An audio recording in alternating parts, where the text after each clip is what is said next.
Welcome to the hCity Institute, and I'm Brother Mark Ferguson. I'm the director here. Eli has a class today, and so I'm taking over for him and just interviewing the elder and sister Hill that are here, and they are church service missionaries.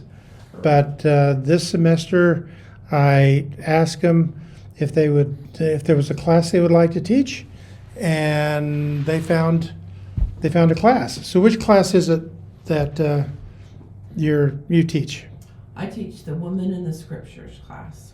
Okay, so give us an idea of what that class is all about. And Well, I found a class outline that listed some of the names that we recognize of people in the Scriptures, but I wanted to find out more. So I did a lot of research, and there are over 400 separate people, women, whether they're named or not named, mentioned in the Scriptures. Wow. And that was fascinating. Yeah. So as I dug into it and I found Ensign articles and people who'd painted pictures of women and read their stories, it was really interesting. So I chose to take each of the standard works, choose from women from them, learn about them a little bit, and then figure out how that can apply to our lives. What things they went through can either help us, or if it was someone with a bad example, how we can learn not to. And it's been really enjoyable to find all that out. Okay, so tell me about some of the people in the Doctrine and Covenants first. The Doctrine and Covenants only mentions two names. Really? Yeah, Emma Smith, which we know about, and Vienna Jasquez, which I had never heard. And her name is in the Doctrine and Covenants, and it says to give her some money so that she can travel west, and that eventually she would have peace. So then I learned about her life and all the things she went through. Wow. She's very self-reliant, took care of herself. She lived till she was 92. She was still doing her own laundry. Absolutely fascinating woman. So she was a pioneer? Yeah, she was a convert. Oh, okay. Is this the woman that saved the Book of Commandments public papers? Yes. Huh. When the printing press got attacked by mobsters In and they Missouri. threw papers all over, she gathered them up very quickly so that they could be preserved.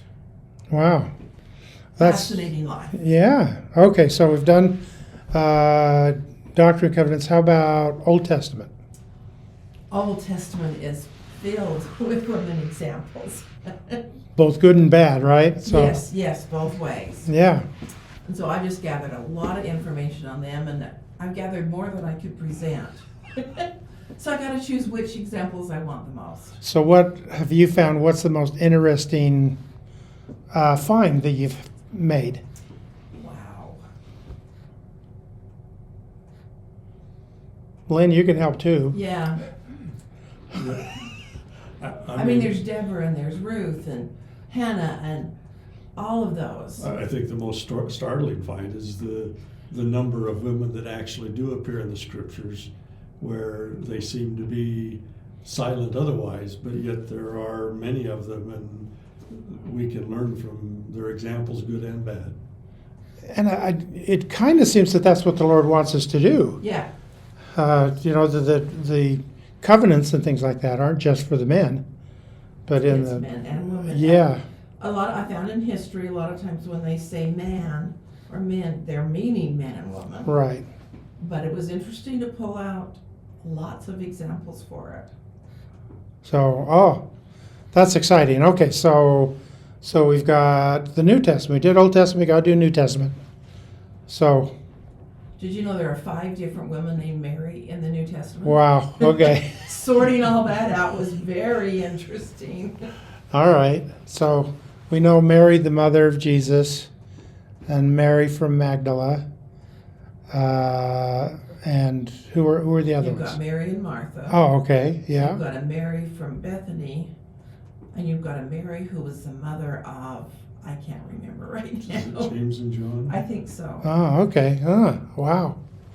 But then there's some others too, right? You got Oh, it's full of it. yeah, One Deborah. thing I found was an article called Certain Women, whether they had names or not, it talked about how they followed Jesus Hmm. and how they were the ones that took care of a lot of things, the burial clothing and stuff. And so there wasn't named specifically, but there was a group of women who went and followed with him. Huh, wow. That's neat. And so, okay, so we've done we're on to the Book of Mormon. On to the Book of Mormon. The story of Abish is one of my favorite ones. There are a lot of unnamed women in the Book of Mormon. There are 6 named in the Book of Mormon, but a whole bunch named. Unnamed. Unnamed. Oh, okay. Thank you. All right, yeah. Abish or Abish.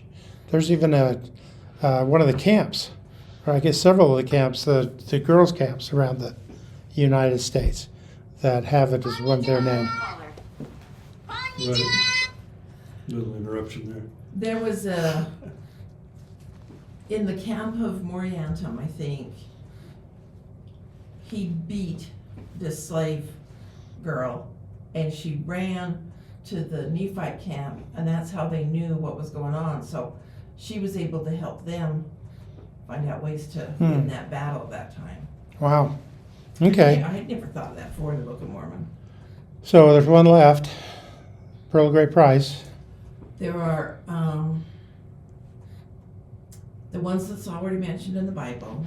It's also in the Pearl of Great Price. So There's Eve. There's no really new women, except for in the facsimile, whatever you call it, in the Pearl of Great Price. There's Egyptus, who Yeah. the pharaohs in Egypt came from. Is well, thinking of Joseph Smith's history, where he mentions his mother's name and his sister's names. Those obviously aren't found anywhere else. You know, No. Lucy. Yeah, that's in Pearl of Great Price. So. Right. Okay, so all in all, what do you hope your students are going to get out of this class? Just in summary. I hope that they can find things that relate to them and that they can say, I can do that, or I can do better, or oh, that will help me. I'd like them to have a few things that they can go back to. I've got a little booklet so they can write these likenings that I call it. We Okay. talk about in the scripture in First Nephi, I did liken all scriptures. Yeah. And that's what we go back to every time in the class is, how can I liken this for my profit? So I want them to get something that meets their needs, Cool. because everybody has different. One woman that we talked to said, I'd like to find myself in the scriptures. Ooh. Yeah. You know, that's one thing and I sat in on your class. The one thing that impressed me is women have this ability to appreciate other women even if they don't know their name. It's just not necessarily a club, but that you have a love for other women, a closeness, and you can sympathize with them with in their sadness, but you can also rejoice with them. Yeah. And so you do a great job in the class. I'm so excited for It's it. been fascinating to learn Yeah. so much more than I ever thought. Now we're doing this class just in person, or we're doing it in We person? have availability to zoom into it. We haven't had anyone do it yet. Yeah, but and so with that ability with Zoom, we also have that capability of making recordings, you know, even a podcast kind of things. So I don't think we've made a real discussion yet about that, made a decision, but you can always come to our website, right? And you have a page there, Yeah. and you will have some interesting things about your class and all the links that you will have. So I appreciate you very much talking with me about this, and everybody, I think you'll enjoy it if you come. So with that, I'll say thank you so much for being with us. Bye-bye.